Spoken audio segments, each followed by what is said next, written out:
si así no lo hiciere. Dios y la nación me lo demandan.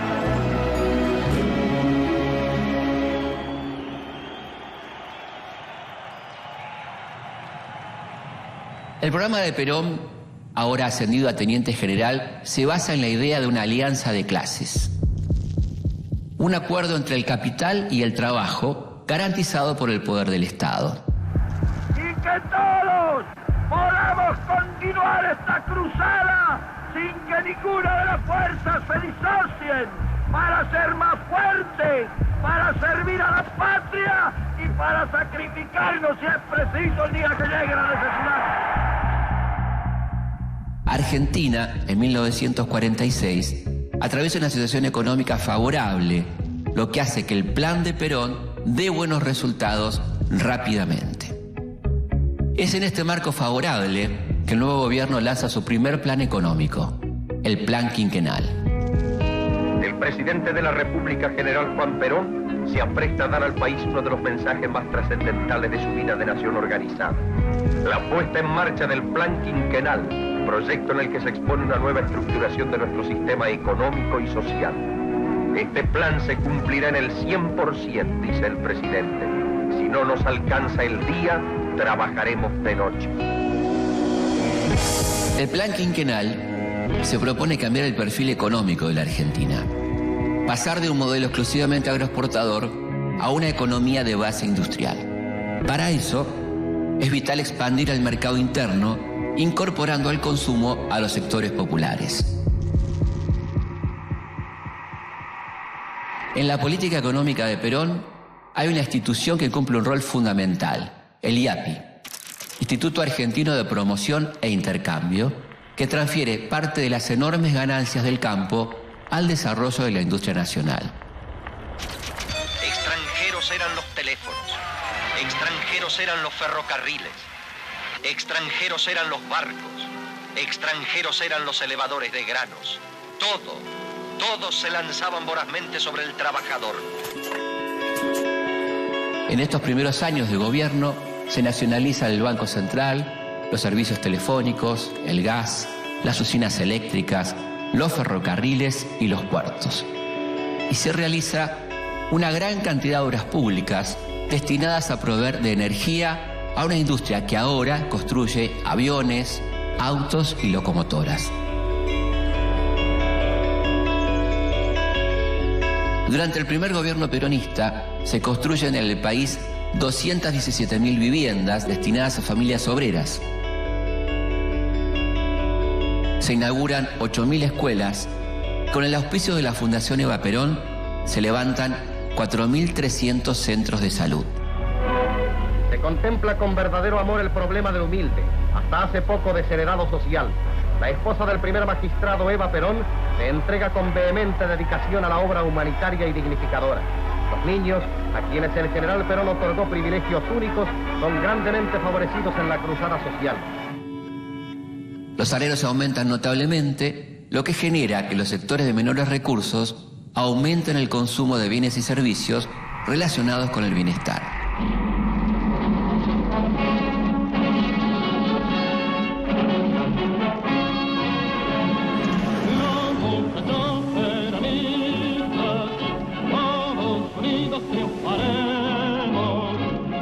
Los sindicatos quintuplican el número de afiliados y construyen sus propios policlínicos, hoteles y colonias de vacaciones, mientras que el Estado garantiza el acceso a la educación, la salud, la vivienda, el sistema previsional de los sectores de menores recursos.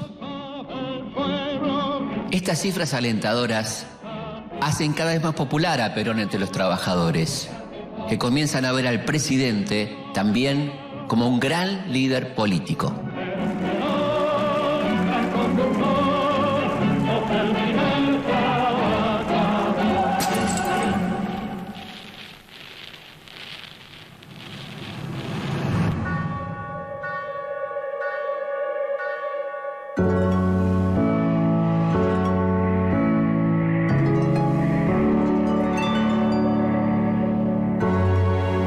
Estamos en 1946. Eva Duarte tiene 27 años y ya es primera dama.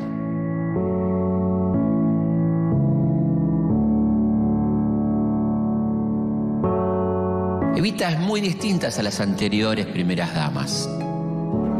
En 1947, Eva parte en una larga gira por Europa en representación de su marido.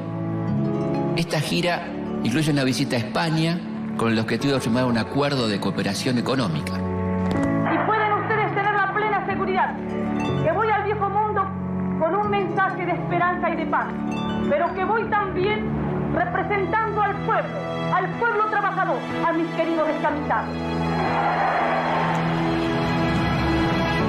La gira, que incluye destinos como Francia, Suiza y el Vaticano, la hace conocida mundialmente.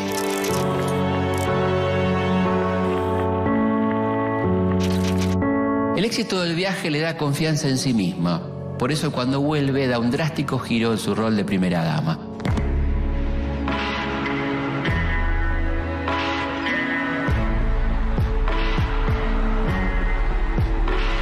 Como primer paso, Eva reemplaza la antigua sociedad de beneficencia, con la que las mujeres de la alta sociedad hacían caridad pero con dinero del Estado, por una nueva fundación a la que bautiza con su nombre. La Fundación Eva Perón plantea un nuevo modo de asistencia a los sectores necesitados, más cercano a la idea de justicia social que al tradicional concepto de limosna, al que Evita considera absolutamente humillante.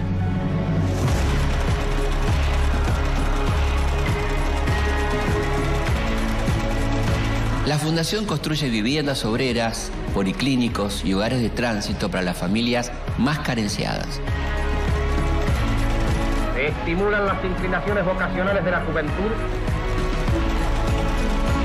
en los oficios o manualidades de su preferencia.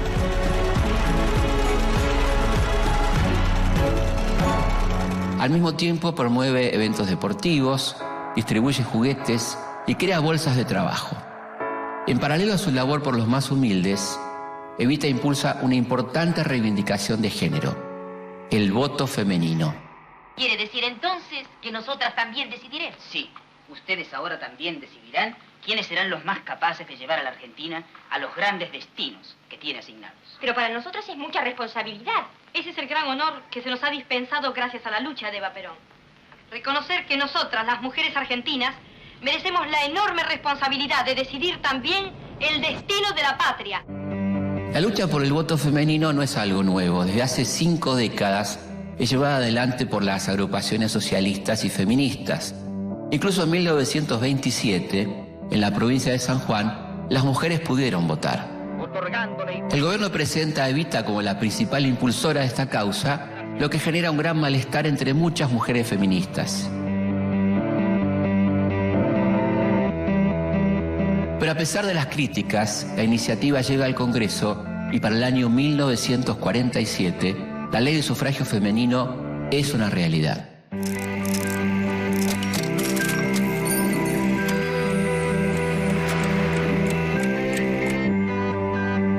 Con la nueva ley, además de votar, las mujeres también pueden presentarse a cargos electivos. Por eso Evita se dedica a organizar una nueva rama del peronismo, el Partido Peronista Femenino. En 1949, Perón toma una decisión que provoca polémica. Propone una reforma de la Constitución que contenga los 3 principios básicos doctrinarios del peronismo.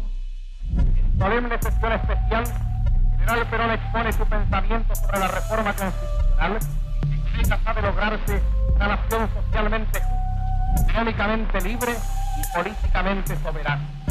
Los peronistas plantean que es necesario darle marco legal a todas las conquistas sociales, pero la reforma también tiene una clara intencionalidad política: crear una cláusula que permita la reelección del presidente. A pesar de las críticas y el rechazo de la oposición, la nueva Constitución es aprobada y Perón se lanza a una nueva campaña electoral.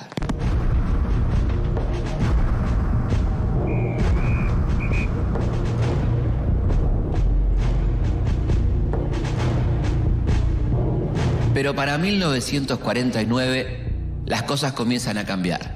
La economía entra en una fase de estancamiento, la inflación aumenta y los ingresos de divisas disminuyen. Esta crisis es provocada en parte por un plan impulsado por los Estados Unidos. El Plan Marshall es un plan ideado con el propósito de reconstruir Europa luego de la guerra, pero su verdadera intención es frenar el avance del comunismo.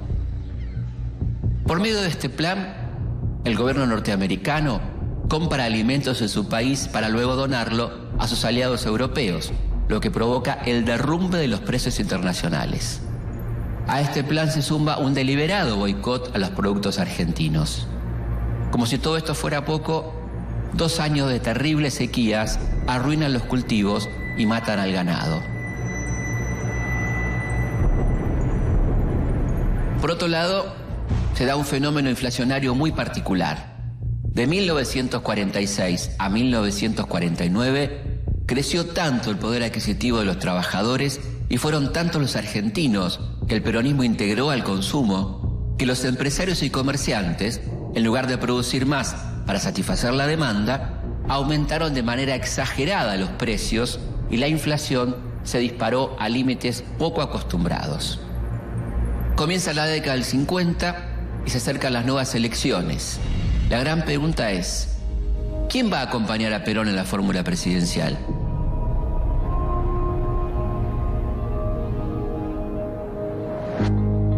A esta altura, Evita ya es una figura clave en el vínculo entre Perón y sus simpatizantes. Por otro lado, es la enemiga declarada de las clases altas y del sector más reaccionario de las Fuerzas Armadas. En 1950, Evita tiene 31 años y buena salud. Pero una mañana de verano, durante la inauguración de un local sindical, sufre un desmayo. Al principio, todos creen que se trata de una apendicitis. El diagnóstico final se va a tener recién el año siguiente. Evita padece cáncer de útero.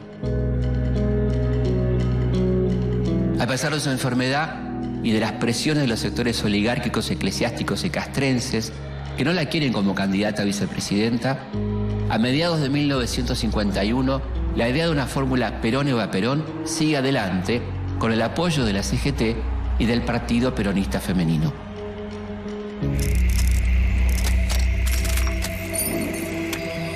El 22 de agosto de 1951, más de 1 millón de trabajadores colman la avenida 9 de Julio, concurren al Cabildo Abierto del Justicialismo, organizado por la CGT.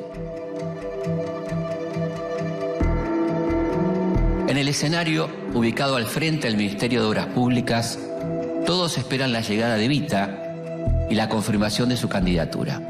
Pero Eva tarda en llegar.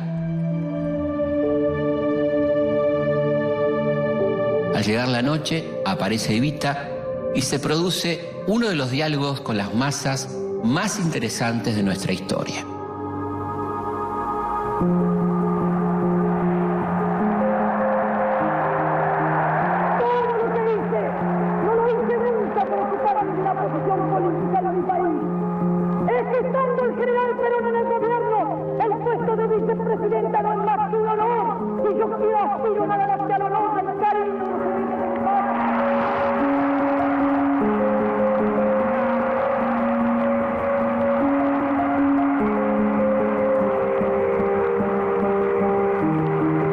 Los trabajadores no pueden aceptar que Evita no sea candidata. Eva pide unas horas para tomar la decisión. 9 días más tarde, la banderada de los humildes da su respuesta por cadena nacional.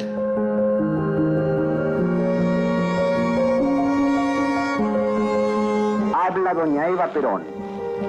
Compañeros,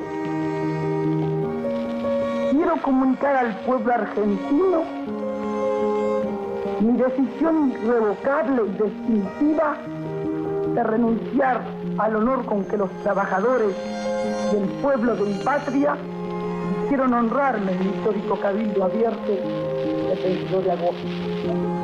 Declaro que esta determinación surge de lo más íntimo de mi conciencia y por eso es totalmente libre y tiene toda la fuerza de mi voluntad definitiva. El renunciamiento histórico de Eva Perón logró calmar del todo al malestar en el ejército. A fines de septiembre de 1951, el general de caballería Benjamín Menéndez intenta dar un golpe de Estado.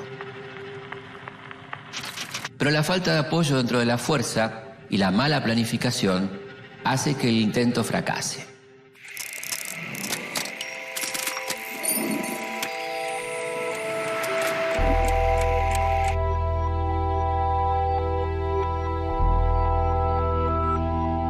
Finalmente, el 11 de noviembre de 1951, se realizan las elecciones presidenciales. Las mujeres votan por primera vez y la fórmula Perón-Quijano triunfa con un 62% de los votos. Ese día, Eva Perón vota por primera y última vez desde la cama de un hospital.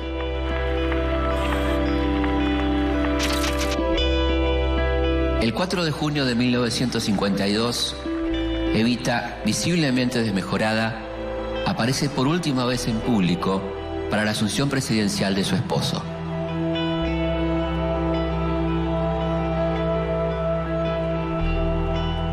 A partir de ese momento, desaparece de la vida pública. Unas semanas después, la noche del 26 de julio, llega la dolorosa noticia.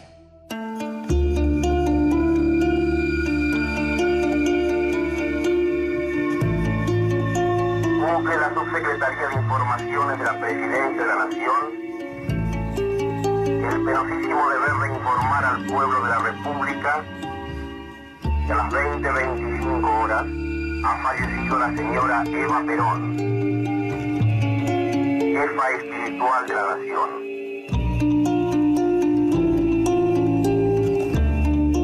Evita muere a los 33 años, tras apenas 6 años de actuación política.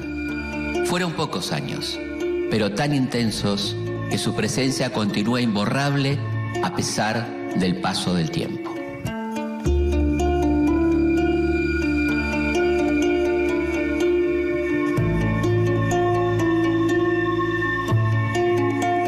Que de mí se diga cuando se escriba el capítulo maravilloso que la historia seguramente dedicará a Perón, que hubo al lado de Perón una mujer y que a esta mujer el pueblo la llamaba cariñosamente Evita.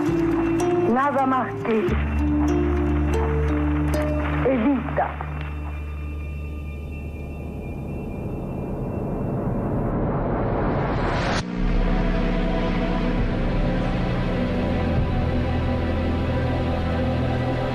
La muerte de Evita desencadena un duelo popular inédito en nuestra historia y al mismo tiempo festejos de quienes se alegran con la noticia. Los restos de la señora Eva Perón serán conducidos mañana, en horas de la mañana, al Ministerio de Trabajo y Previsión, donde se instalará la capilla ardiente. Dentro de la oposición, cada vez más hostil al gobierno, se encuentra la sociedad rural, la Unión Industrial, la Marina, algunos sectores del Ejército y la Fuerza Aérea.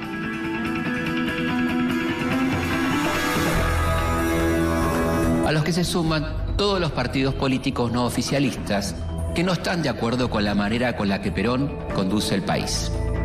Lo acusan de autoritario y de antidemocrático. Líderes como Ricardo Balbín y el socialista Alfredo Palacios sufren la cárcel y el exilio y son clausurados y censurados medios gráficos opositores. El segundo mandato de Perón comienza con una serie de sobresaltos. Cuando llega el momento de implementar el segundo plan quinquenal, la realidad del país es muy diferente a la de unos años antes. Si el primer plan quinquenal tuvo como objetivo desarrollar y expandir la economía, en el segundo se busca aumentar la producción agrícola y promover el desarrollo de la industria pesada y el autoabastecimiento de combustible. Si bien la economía repunta, en abril de 1953, Perón atraviesa el momento político más difícil de su presidencia. Los principales medios y la oposición acusan de corrupción a varios miembros de su gobierno. La CGT organiza una manifestación para apoyar al presidente. En el transcurso del acto en la Plaza de Mayo, 2 bombas colocadas por comandos civiles de la oposición estallan en medio de la manifestación, provocando la muerte de 7 personas y varios heridos.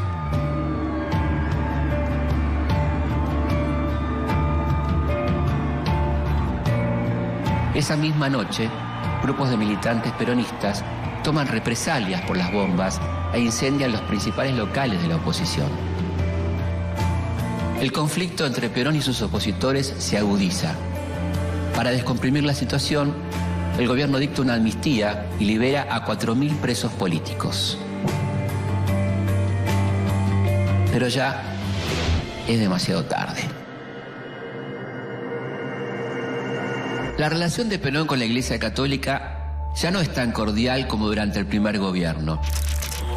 La exaltación casi religiosa de la figura de Eva Perón y su proclamación pública como jefa espiritual de la nación causan un profundo rechazo en los sectores más conservadores de la curia. La crisis se intensifica cuando el presidente lanza una serie de medidas que afectan los intereses del episcopado. Suprime la enseñanza religiosa obligatoria, promulga la ley de divorcio vincular y aprueba un proyecto de reforma de la Constitución para separar la Iglesia del Estado. El conflicto no tarda en estallar. A pesar de haber sido prohibida por Perón, el 11 de junio se realiza la tradicional procesión de Corpus Christi. Todas las fuerzas opositoras al gobierno salen a la calle en solidaridad con la Iglesia Católica, incluidas aquellas históricamente anticlericales, como por ejemplo el socialismo o el comunismo. 5 días más tarde comienza uno de los días más negros de la historia argentina.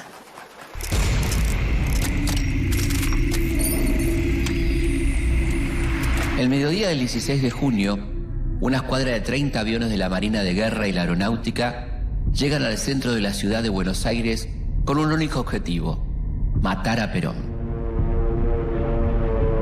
La primera bomba cae a las 12:40 y es la primera de una larga serie.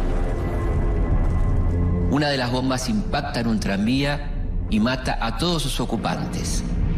40 de ellos son niños de primaria que estaban de excursión.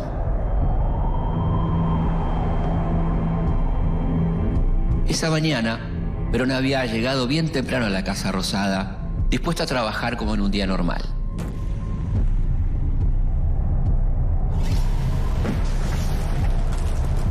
Alertado de una posible sublevación, se traslada al Ministerio de Guerra, muy cercano a la Casa de Gobierno. Desde allí, Perón organiza la resistencia con el apoyo de los oficiales leales. Enterado de las novedades, los obreros peronistas saben que todo lo conseguido en estos años corre peligro y están dispuestos a luchar.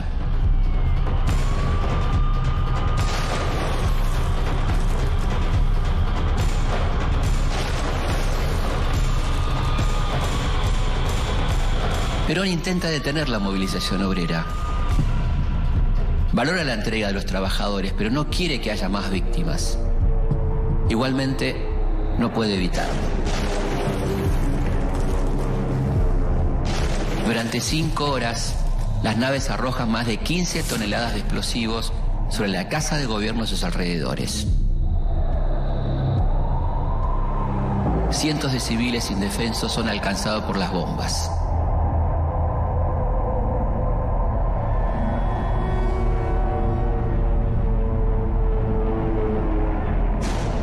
A las 4 de la tarde, los aviones arrojan sus últimas bombas y escapan a Montevideo. Es el fin de una jornada trágica. El acto terrorista más grande de nuestra historia deja más de 300 muertos y el doble de heridos. Es la primera vez en la historia que las Fuerzas Armadas de un país bombardean a sus propios ciudadanos.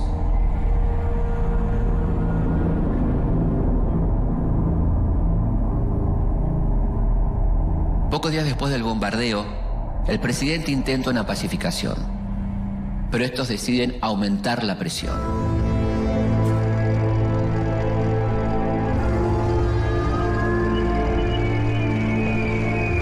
El 6 de septiembre, desde la Escuela de Artillería de Córdoba, el general Eduardo Lonardi inicia un alzamiento militar a gran escala. Los enfrentamientos entre los rebeldes y las fuerzas leales al gobierno se prolongan durante 4 días. Perón sabe que los opositores están dispuestos a todo con tal de derrocarlo y decide dar un paso al costado.